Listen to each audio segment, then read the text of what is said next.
Hello friends, hope you all are fine. Today we are going to start our chapter number 6 of class 12th business studies, and the name of chapter is staffing.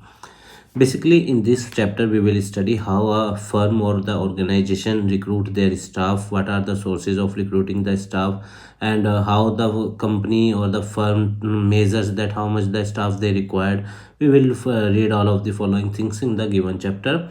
We will cover the chapter in the two parts. So today we are going to upload the part 1 of the given chapter. So let us continue. Staffing. Staffing is the part of the process management which is concerned with obtaining, utilizing, and maintaining a satisfactory and satisfied workforce. Workforce means जो लोग काम करने के लिए चाहिए. एक संस्था तभी ग्रोथ करती है जब उसके अंदर सेटिस्फैक्ट्री वर्कफोर्स हो, मतलब अच्छी वर्कफोर्स हो, काबिल वर्कफोर्स हो, और वर्कफोर्स भी सेटिस्फाइड हो अपने काम से. Staffing fills the organisation structure. Organisation के जो अंदर एम्प्लॉयज़ की ज़रूरत होती है वो स्टाफिंग के ज़रिए फिलअप की जाती है. चाहे कोई नई संस्था है चाहे कोई पुरानी संस्था है, दोनों के अंदर स्टाफिंग करनी पड़ती है. मतलब लोगों को तो रखना पड़ेगा ही, तभी तो संस्था चलेगी ना. Importance of staffing. स्टाफिंग की इंपॉर्टेंस क्या क्या है? Let us see first. Filling job with competent personnel. सबसे पहला स्टाफिंग प्रोसेस इसलिए किया जाता है ताकि जो जॉब वैकेंसी है उसके ऊपर एक कंपिटेंट व्यक्ति को रिक्रूट करा जा सके. कंपिटेंट व्यक्ति मतलब हमें पता है बिजनेस एनवायरनमेंट डायनामिक है. अगर हम कंपिटेंट व्यक्ति को नहीं रखेंगे जो compete नहीं कर सकता, तो फर्म का ऑर्गेनाइजेशनल गोल भी अचीव नहीं हो सकता. Better performance. स्टाफिंग प्रोसेस के ज़रिए क्या होता है, हायर परफॉर्मेंस जो होती है उसी पर्सन को रखा जाएगा जो हाई परफॉर्मेंस देगा, जो मतलब बेहतर से बेहतर परफॉर्मेंस देगा. तो स्टाफिंग प्रोसेस हमारी मदद करता है ये इंश्योर करने में कि higher performance by putting the right person on the right job. Okay. Survival and growth through succession planning for manager. Staffing process के जरिए क्या होता है, रिक्रूटमेंट किया जाता है स्टाफ का, फिर फर्म क्या करती है, सर्वाइव करती है.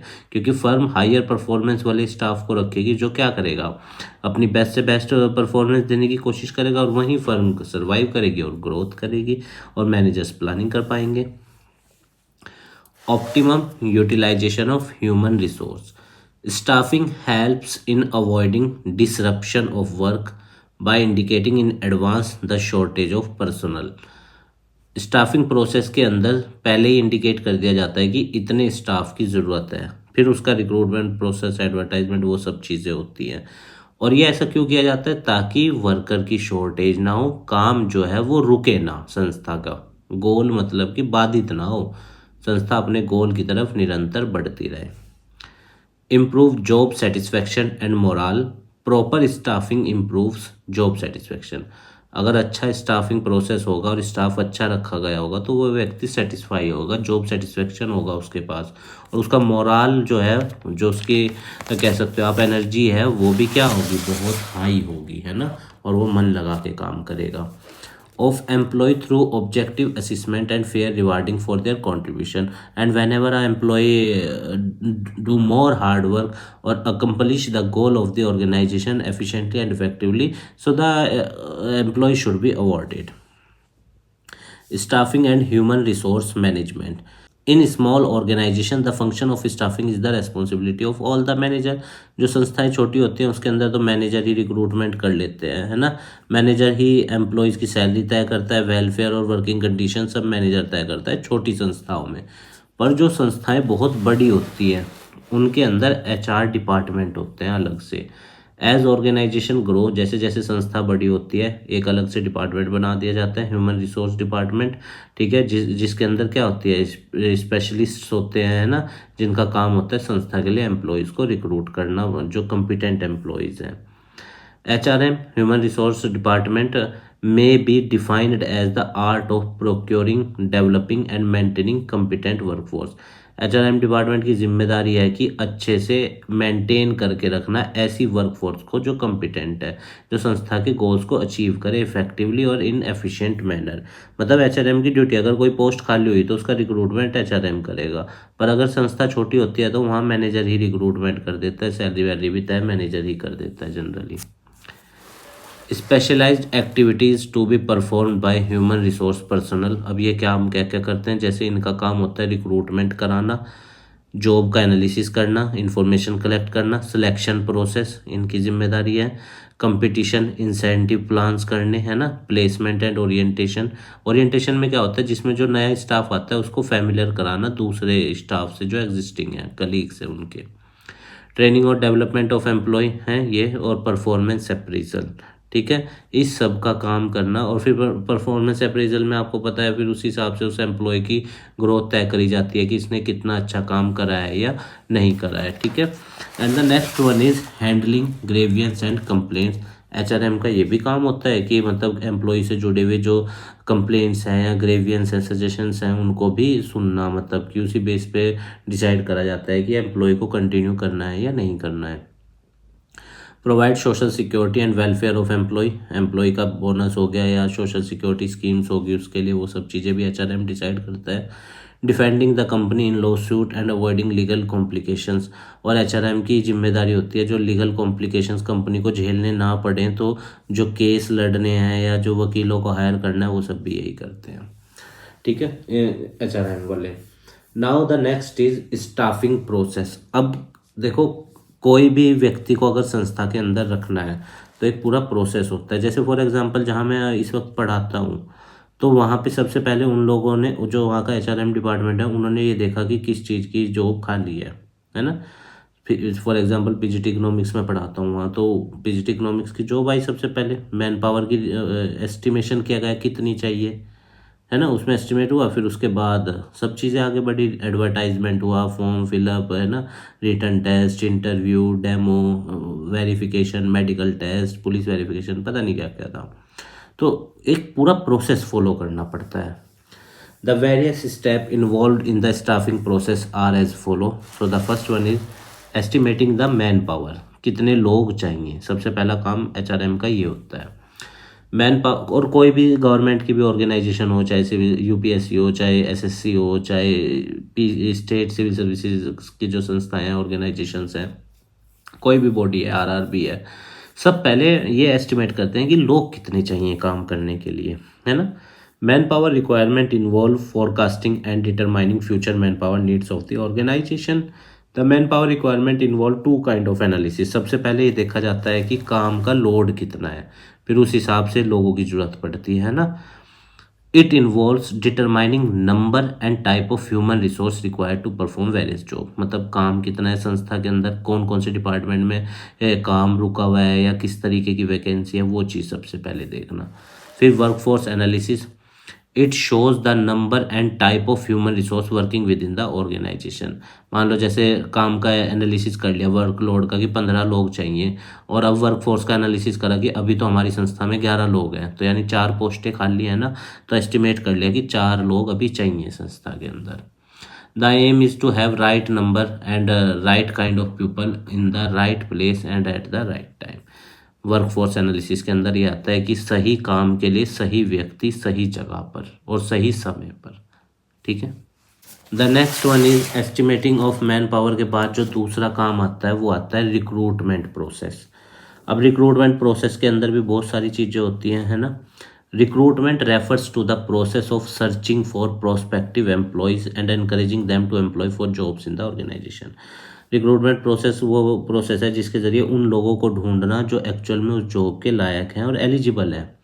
The aim of recruitment is to create a pool of applicant. Form निकाला जाता है, सब लोग भरते हैं, है ना। फॉर एग्जांपल कहीं पे 10 नौकरियां हैं और मान लो 1000 लोगों ने फ़ोन एप्लीकेशन किया और पेपर देने आए, तो जो उसमें से वेल क्वालिफाइड होंगे उन 10 को रखा जाएगा, ठीक है। The aim of recruitment is to create a pool of applicant by large number of qualified candidate. Selection process किया जाता है। सिलेक्शन के अंदर क्या होता है कि involve choosing the best person. अब वो 1000 लोग हैं तो उसमें से मान लो मैंने 10 को चुन लिया कि मेरे को इन 10 को रखना है कि ये हाईली क्वालिफाइड है, तो that is called selection. Selection involve choosing the best person out of the pool prospective candidate develop through recruitment, okay.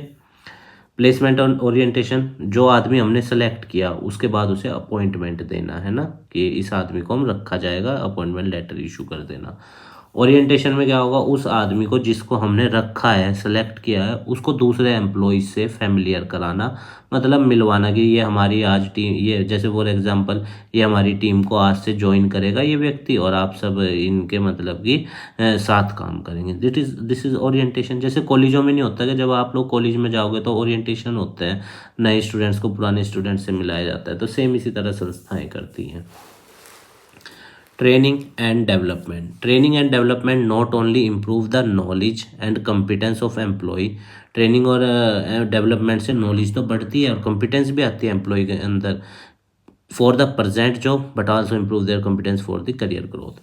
देखो, अगर एक इंसान को ट्रेनिंग दी जाए तो वो आज तो अपना काम संस्था में अच्छा करेगा ही, साथ में वो फ्यूचर में अगर कहीं और जाएगा, करियर ग्रोथ करेगा, वहाँ भी अच्छा करेगा।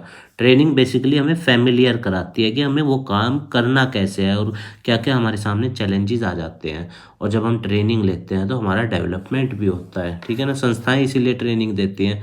फिर on the job training, of the job training वाला कंसेप्ट है, वो आपको पता है। 3 मोर स्टेप्स, 3 और स्टेप होते हैं जो HRM करता है। जैसे छठा स्टेप है परफॉर्मेंस अप्रीजल, इवेलुएट करना कि किस एम्प्लॉय ने कितना काम करा, या जो उसके लिए स्टैंडर्ड तय किया गया था क्या उसने उस हिसाब से काम करा। अगर करा तो उसको अप्रिशिएट करना, और नहीं करा तो फिर उसको मतलब कि आप कह सकते हो कि सज़ा देना या निकाल देना जॉब से, वो सब चीज़ें। Promotion and career planning. Promotion का मतलब क्या होता है, आपका एक स्टेप आगे बढ़ना मैनेजमेंट हायरार्की में। जैसे फॉर एग्जांपल कोई लोअर लेवल में है तो वो मिडिल में आएगा, मिडिल वाला टॉप में आएगा, this is called promotion. Compensation, जो एक एम्प्लॉय को उसके मालिक से मिलता है मेहनत के बदले, जैसे बोनस हो गया, सैलरी हो गया, वेजेस हो गए, अलाउंस हो गया, एम्प्लॉय सोशल सिक्योरिटी स्कीम हो गई, है ना। Compensation refers to all form of pay और rewards given to the employ. तो कंपनसेशन के अंदर हर वो चीज़ आ जाती है जो एक एम्प्लॉय को उसके मालिक से मिलती है। डायरेक्ट भी होते हैं जैसे वेजेस, सैलरी, इंसेंटिव्स, कमीशंस, ये सब डायरेक्ट हैं जो कैश के रूप में उसको डायरेक्ट मिलते हैं। इनडायरेक्ट हो गया, जैसे मान लो कोई एम्प्लॉय काम कर रहा मेरे यहाँ, अब मैं उसे सैलरी तो दे रहा हूँ, ये तो डायरेक्ट है। इनडायरेक्ट में क्या हो गया, मैंने उसको रहने को घर दे दिया, फूड दे दिया, है ना, या ट्रैवलिंग अलाउंस दे दिए। दीज आर इनडायरेक्ट पेमेंट्स जो एक एम्प्लॉय को मिलती है। कार फ्री कर रखी उसके लिए। एस्पेक्ट्स और कंपोनेंट ऑफ स्टाफिंग। स्टाफिंग के अंदर क्या क्या काम आता है, सबसे पहले रिक्रूटमेंट, मतलब वही जिसके अंदर लोगों का एनालिसिस करना कितने लोग चाहिए, और फिर उन सही लोगों को चुनना पूल्ड कैंडिडेट में से, ठीक है, जिन्होंने अप्लाई किया है जॉब के लिए। The second one is recruitment के बाद सिलेक्शन करना कि हाँ हम इन 15 लोगों को चुन रहे हैं, और सिलेक्शन के बाद उन 15 लोगों को ट्रेनिंग देना ताकि उनकी नॉलेज और स्किल डेवलप हो, ठीक है। तो 3 प्रोसेस होते हैं, RST बोलते हैं इसको, recruitment, selection and training, RST। Recruitment refers to a process of searching for prospective employee and encouraging them apply for job in the organization। Recruitment का मतलब क्या होता है, लोगों को ढूंढना जो उस पोजीशन के लिए बिल्कुल सही हैं। अब ये कई तरीकों से ढूंढे जाते हैं, इंटरनल सोर्स भी हैं, एक्सटर्नल भी हैं, है ना। Recruitment process involve following activities, क्या क्या आती हैं रिक्रूटमेंट प्रोसेस के अंदर एक्टिविटीज। जैसे सबसे पहले आइडेंटिफाई करना कि लेबर सप्लाई कितनी है, इवेल्युएट करना अलग अलग सोर्स को, मोस्ट सुटेबल को चुनना, attract and motivate prospective candidate को, फिर क्या करना है, अप्लाई करवाना फॉर दी वैकेंट जॉब के लिए, ठीक है। मतलब वो ये एलिजिबिलिटी चेक, वो सारी चीज़ें करने के बाद उस व्यक्ति को जो मतलब कि बहुत सुटेबल है उसको अप्लाई करना जॉब के लिए। जैसे आपने देखा होगा गवर्नमेंट जॉब के नोटिफिकेशंस आते हैं, क्यों आता है वो नोटिफिकेशन, ताकि जो मोस्ट सुटेबल है ना सिर्फ वही अप्लाई करे उस वैकेंट जॉब के लिए जो एलिजिबल है। There are two source of recruitment. The first one is internal source. Internal source में क्या होगा, मान लो जैसे कोई काम आदमी मेरे यहाँ काम कर रहा है, उसको प्रमोशन दे दिया। फॉर एग्जांपल अभी लोअर लेवल में काम कर रहा है और मिडिल में कोई पोस्ट खाली है, पर वो लोअर वाला अच्छा काम करता है, उसको मिडिल वाले में प्रमोट कर देना, प्रमोशन, ठीक है। ट्रांसफ़र क्या होता है, मेरी 3 संस्थाएं हैं, मेरी एक्स संस्था के अंदर 3 लोग एक्स्ट्रा हैं और मेरी वाई संस्था में 3 लोगों की कमी है, तो एक्स ऑर्गेनाइजेशन से मैं वो जो 3 लोग एक्स्ट्रा हैं उन्हें वाई ऑर्गेनाइजेशन में ट्रांसफ़र कर दूंगा। उससे क्या होगा, वाई ऑर्गेनाइजेशन के अंदर जो 3 जॉब वैकेंट थी वो फिल हो जाएंगी। इंटरनल, जब संस्था के अंदर से ही लोगों को रिक्रूट करना। एक्सटर्नल में बाहरी लोगों को रिक्रूट करना, direct recruitment, casual callers, advertisement, ये सब चीज़ें अभी हम देखेंगे। आप इनको लिख लेना है ना, ठीक है। These are the two type of sources, internal and external. Internal sources, let us see that what are internal sources. Internal sources refers to making use of existing staff to fill a vacant job. Internal source में क्या होता है, हम अंदर से ही staff को use करते हैं, वो मतलब प्रमोट कर देते हैं, बाहर से नया व्यक्ति रिक्रूट नहीं करते। प्रमोशन और ट्रांसफ़र दो तरीके हैं। प्रमोशन का मतलब क्या होता है, लोअर लेवल पोजीशन पे जो व्यक्ति इस वक्त है उसको हायर लेवल पोजीशन पे प्रमोट करना, फिर उससे उसकी रेस्पॉन्सिबिलिटी भी बढ़ेंगी, फैसिलिटीज़, स्टेटस, पे सब बढ़ जाता है ना। कोई कांस्टेबल लगा फॉर एग्जांपल पुलिस में, फिर वो हेड कांस्टेबल बनता है, फिर वो एएसआई बनता है, फिर एसआई बनता है, फिर इंस्पेक्टर, फिर और डीएसपी रैंक, फिर एसएसपी, वो सब तो चलो खैर अलग प्रोसेस हो जाता है। तो promotion means higher level of position पे पहुंचना। ट्रांसफ़र क्या होता है, वन डिपार्टमेंट से अलग डिपार्टमेंट में, या वन ऑर्गेनाइजेशन से दूसरी ऑर्गेनाइजेशन, या एक ऑर्गेनाइजेशन के ही दूसरी यूनिट में, इसको ट्रांसफ़र बोलते हैं ना। जैसे आपने देखा होगा ब्यूरोक्रेट्स का ट्रांसफ़र होता है, तो वो उसमें नए लोग नहीं रिक्रूट किए जाते, मतलब एक जगह से दूसरी जगह लाए जाते हैं। Transfer refers to shifting of an employee from one job to another, one department to another, और from one shift to another without a substantive change in the responsibilities and status of the employee. Okay, level same रहता है transfer में। Promotion में growth होती है, transfer में व्यक्ति का लेवल सेम रहता है, बस जगह बदल जाती है। इंटरनल सोर्स के फ़ायदे क्या हैं, एम्प्लॉय मोटिवेट होता है कि हाँ यार मुझे प्रमोशन मिलेगा, मैं और मेहनत करूँगा। सिलेक्शन प्रोसेस बहुत आसान होता है, प्लेसमेंट प्रोसेस भी बहुत आसान होता है, सारा कुछ नहीं करना होता है, संस्था को सारे स्टेप नहीं फॉलो करने पड़ते। एम्प्लॉय को ट्रेनिंग भी मिलती है जिससे वो हायर जॉब के लिए प्रिपेयर होता है ना। Transfer has the benefit of shifting surplus, मैंने भी बताया था ना, वो 3 लोग फालतू थे, उनको हम दूसरे डिपार्टमेंट में शिफ्ट कर सकते थे जहाँ पे शॉर्टेज है, तो ये भी एक इसका फ़ायदा है इंटरनल सोर्स का, है ना। इससे कॉस्ट बचती है नए एम्प्लॉयज़ को रखने की संस्था के अंदर, जो कि संस्था के लिए बहुत ज़्यादा क्या होता है, फ़ायदेमंद। इकोनॉमिकल और चीपर भी पड़ता है, सस्ता पड़ता है, वरना रिक्रूटमेंट प्रोसेस में तो फॉर्म भरवाओ, एडवर्टाइजमेंट, पेपर प्रिंटिंग, बहुत झंझट होते हैं। डीमेरिट, इसके नुकसान क्या है, फ्रेश टैलेंट नहीं आ पाता, जो संस्था के अंदर एग्जिस्टिंग टैलेंट है वही जॉब के लिए आप, क्योंकि इंटरनल सोर्स से रिक्रूटमेंट कर रहे हो तो फ्रेश टैलेंट आएगा कहाँ से। Employee may become lethargic if they know they will automatically get time bound promotion. अगर एक एम्प्लॉय को पता है कि 3-4 महीने में या 3-4 साल में मेरा प्रमोशन होना ही है, तो फिर वो एफर्ट नहीं करता इतने ज़्यादा, क्योंकि उसे पता है 3-4 महीने में तो मैंने सीनियर पोस्ट पे पहुंच ही जाना है। New company can not use, नई कंपनी इंटरनल सोर्स यूज़ नहीं कर सकती, एग्जिस्टिंग कंपनी तो कर सकती है, नई कंपनी को तो नया स्टाफ रखना ही पड़ेगा। इससे कंपटीशन ख़त्म हो जाता है, क्योंकि इंटरनल सोर्स को पता है कि मैं अकेला हूँ तो मेरा ही प्रमोशन होगा। अब मान लो कोई नई जॉब निकले, अगर एक्सटर्नल सोर्स हैं 100 लोग अप्लाई करेंगे तो वहाँ कंपटीशन होता है, इंटरनल सोर्स में इतना कंपटीशन नहीं होता।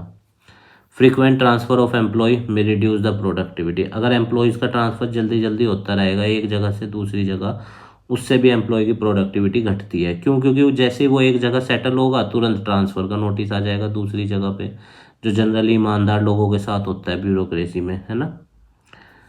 अब ये जो एक्सटर्नल सोर्स है, from here we will read in the part 2। उम्मीद है आपको पार्ट 1 समझ में आया होगा। हमारे काम को सपोर्ट करने के लिए वीडियो को लाइक कीजिएगा, अपने दोस्तों के साथ शेयर कीजिएगा, और हमारे चैनल को भी सब्सक्राइब कर दीजिएगा। और अगर आपकी इस चैप्टर से रिलेटेड कोई क्वेरी है तो आप हमें कमेंट बॉक्स में बताना, हम उसका आंसर देने की पूर्ण रूप से कोशिश करेंगे। आप स्वस्थ रहिए स्टूडेंट्स, खूब लाइफ में आगे बढ़िए, यही हमारी मनोकामना है। इस देश को अच्छा बनाइए, इस समाज को अच्छा बनाइए, अपना अस्तित्व इस समाज में स्थापित कीजिएगा स्टूडेंट्स। धन्यवाद।